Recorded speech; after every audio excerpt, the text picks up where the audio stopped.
Hi అండి, అందరికీ నమస్కారం అండి. ఫ్రెండ్స్, మనకి ఇప్పుడిప్పుడే మరొక బ్రేకింగ్ న్యూస్ అప్డేట్ అయితే రావడం జరిగిందండి. అదేమిటంటే భారీ ఉగ్రదాడి 15 మంది పోలీసులు కన్నుమూత అంటూ ఇప్పుడే మనకు ఒక బ్రేకింగ్ న్యూస్ అప్డేట్ అయితే రావడం జరిగిందండి.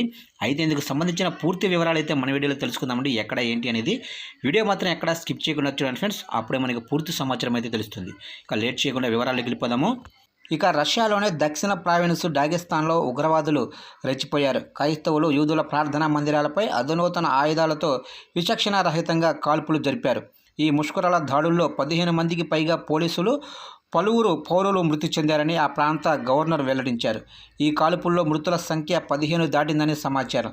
దాడి చేసిన వారిపై రష్యా భద్రతా దళాలు ఎదురు కాల్పులు జరిపి 2 ఉగ్రవాదులను మట్టుపట్టాయి. ఇక డాగెస్తాన్ పబ్లిక్ మానిటరింగ్ కమిషన్కు చెందిన అధికారి షామ్యూల్ కొదువలే మాట్లాడుతూ చర్చిపై జరిగిన దాడుల్లో ఒక ఫాదర్తో పాటు 6 మృతి చెందారని తెలిపారు.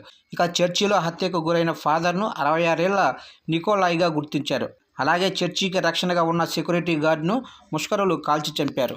ఇక ఈ ఉగ్రవాద దాడి అనంతరం యూదుల ప్రార్థనా స్థలంలో మంటలు ఎగిసిపడుతూ కనిపించాయి.